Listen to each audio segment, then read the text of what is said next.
আজ একদিকে যখন মুখ্যমন্ত্রী মমতা বন্দ্যোপাধ্যায় তিনি যাবেন উত্তরবঙ্গে, মুখ্য সচিবও যাবেন তার সঙ্গে, অন্যদিকে আপনাদের জানিয়ে রাখবো ইতিমধ্যে উত্তরবঙ্গের উদ্দেশ্যে রওনা দিয়েছেন রাজ্য বিজেপির সভাপতি শ্রমিক ভট্টাচার্য।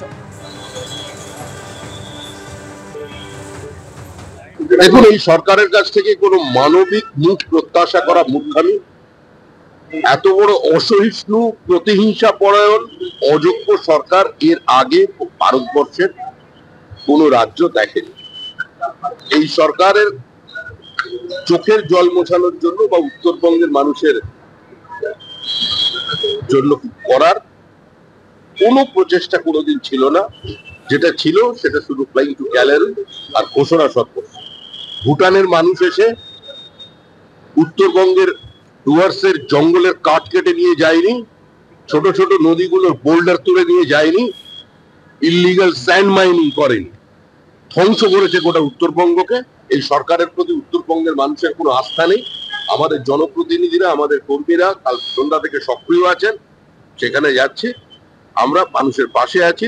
কেন্দ্রীয় সরকারে যা করার করছে, রাজ্য সরকার যদি মনে করে কেন্দ্র রাজ্য ঐক্যবদ্ধভাবে আজকে এই মানুষগুলোর পাশে দাঁড়াবে, তারা দাঁড়াতে পারে।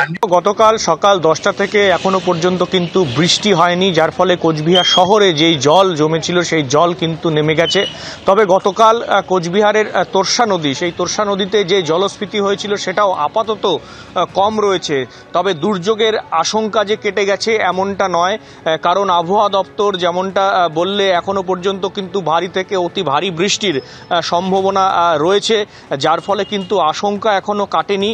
কোচবিহার জেলায় যে দিনহাটায় সিঙ্গিমারি নদী রয়েছে সিতাই ব্লকে, এবং সিঙ্গিমারি নদীতে গতকাল কিন্তু প্রায় 12 জন কৃষক তারা চাষ করতে গিয়েছিল নদীর ওপারে নৌকা করে তাদের কৃষি জমিতে, এবং হঠাৎ করে জল বেড়ে যাওয়ায় তারা আটকে যায়। তবে অবশেষে গভীর রাতে প্রশাসনের সহায়তায় তাদের 12 জনকে কিন্তু উদ্ধার করা গেছে, এবং যেটা ফুলবাড়িতে গতকাল যারা আটকে ছিল তাদেরকেও উদ্ধার করা গেছে এমনটাই জানা যাচ্ছে।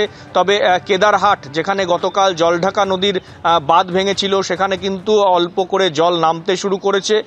তবে যে 2 জন নিখোঁজ ছিল তাদের কিন্তু সন্ধান এখনো পাওয়া যায়নি, মনে করা হচ্ছে 2 জনের মৃত্যু হয়েছে। এছাড়াও কোচবিহার জেলায় এখনো পর্যন্ত প্রশাসন সূত্রে যে খবর দেওয়া হচ্ছে তাতে কোচবিহার 1 নম্বর 2 নম্বর ব্লক, হলদিবাড়ি ব্লক, তুফানগঞ্জ 1 নম্বর 2 নম্বর ব্লক, মেকলিগঞ্জ ব্লক, মাথাভাঙা 1 ও 2 নম্বর ব্লক এবং শীতলকুচি ব্লকে কিন্তু এর প্রভাব পড়েছে। এবং এখনো পর্যন্ত 14টি ত্রাণ শিবির, 24টি ত্রাণ শিবির খোলা হয়েছে, এবং যেখানে প্রায় 23টিতে রান্নার ব্যবস্থা করা হয়েছে। এখনো পর্যন্ত 4607 জনকে কিন্তু ত্রাণ শিবিরে রাখা হয়েছে। তো সব মিলিয়ে পরিস্থিতি কিন্তু এখনো জটিল রয়েছে। প্রশাসনিক আধিকারিকরা যেমনটা জানাচ্ছেন যে তারা ময়দানে রয়েছেন, তবে পরিস্থিতি আবার বৃষ্টি হলে কোন দিকে যায় সেই আশঙ্কা কিন্তু থেকেই গেছে। সেই হিসাবে কিন্তু প্রশাসনের তরফ থেকে ব্যবস্থা নেওয়া হয়েছে, এবং এই যে ত্রাণ কেন্দ্রগুলিতে রয়েছে সেই ত্রাণ কেন্দ্রগুলিকে মানুষের কিন্তু খাবার দাবারের ব্যবস্থা করা হচ্ছে, এমনটাই কিন্তু গতকাল জানানো হয়েছে। এবং জানিয়ে রাখি, যেসব এলাকায় নদীর জল বেড়েছিল কিছুটা হলো কমলো, কিছুটা স্বস্তি থাকলেও চিন্তা তারা পুরোপুরি মুক্ত হতে পারছে না। তারা এখনো পর্যন্ত বাড়ি ফিরতে পারেনি ত্রাণ শিবিরগুলো থেকে, কারণ জল নামলেও কিন্তু পরিস্থিতি এতটাই ভয়াবহ যে পরবর্তীতে জলের পানীয় জলের সমস্যা বা অন্যান্য রোগ বিসুখ তাদের কিন্তু হতে পারে। সেই পরিস্থিতি বিবেচনা করে এখনও তারা বাড়ি ফিরে যায়নি, বাড়ি প্রশাসন তাদের বাড়ি ফিরতে দেয়নি। পরিস্থিতি এখন কবে স্বাভাবিক হয় সেই দিকেই তাকিয়ে রয়েছে কিন্তু প্রশাসনিক মহল এবং সাধারণ মানুষ। একেবারেই মমতা বন্দ্যোপাধ্যায় আজকে যাচ্ছেন উত্তরবঙ্গে। অন্যদিকে উত্তরবঙ্গ উন্নয়ন মন্ত্রী তিনি কিন্তু আগেই জানিয়েছেন যে সাধারণ মানুষকে উদ্ধার করার চেষ্টা কিন্তু প্রশাসন করে চলেছে। অন্যদিকে এনডিআরএফ তারাও কিন্তু একযোগেই উদ্ধার কাজ চালাচ্ছে, পুনর্বাসনের ব্যবস্থা করার চেষ্টা করছে। যত দ্রুত সম্ভব এই রেস্কিউ অপারেশন চালানো যায় প্রশাসন কিন্তু একেবারে তৎপর।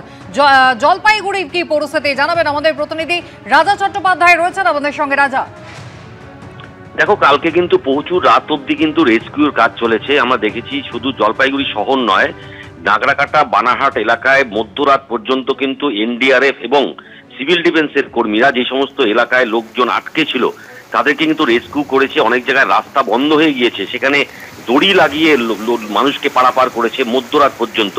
তারপর ভোরবেলা থেকে কিন্তু কিছুটা বৃষ্টি শুরু হয়েছে, রাতে কিন্তু কালকে বৃষ্টি হয়নি, কিন্তু সকাল থেকে বৃষ্টি শুরু হয়েছে এবং নদীর জল কিন্তু একই পরিস্থিতি রয়েছে। তিস্তা নদীতে কিন্তু লাল সতর্কতা জারি করা হয়েছে এবং তিস্তা সংলগ্ন এলাকায় যে সমস্ত বাড়িঘর ছিল সেখান থেকেও কিন্তু মানুষদের রেস্কিউ করে তারা কিন্তু রিলিফ সেন্টারে নিয়ে এসেছে। সব মিলিয়ে কিন্তু এখনো কিন্তু ভয় ভয় অবস্থা রয়েছে জলপাইগুড়ি জেলায়। বিভিন্ন জায়গায় কিন্তু জল একই জায়গায় রয়েছে, জল কিন্তু নামছে না এবং আজকে সকালেও কিন্তু তিস্তা ব্যারেজ থেকে প্রচুর জল ছাড়ার কথা রয়েছে। তবে যদি সেই জল ছাড়া হয় তাহলে কিন্তু আরো ভয়াবহ পরিস্থিতি তৈরি হতে পারে জলপাইগুড়ি জেলায়। বিভিন্ন নদীগুলো রয়েছে যেমন তিস্তা, তোরসা, জলঢাকা নদীর জল কিন্তু গতকাল রাত থেকে বাড়তে শুরু করেছিল এবং শহর সংলগ্ন এলাকায় যে করলা নদী রয়েছে সেই নদীর জলও কিন্তু রাত থেকে বাড়তে শুরু করেছে। কুসুমিতা, ধন্যবাদ রাজা। যে পরিস্থিতি আমরা দেখতে পাচ্ছি গোটা উত্তরবঙ্গ জুড়ে কিন্তু একাধিক জায়গা জলমগ্ন, কোচবিহার, শিলিগুড়ি, দার্জিলিং এর একাধিক জায়গা এভাবেই জলের তলায়, নদী না রাস্তা বোঝা দেয়। আর এর মধ্যে নতুন করে আজ সকাল থেকে বৃষ্টি শুরু হয়েছে, যার ফলে আরো আতঙ্কিত হয়ে পড়েছেন সাধারণ মানুষ।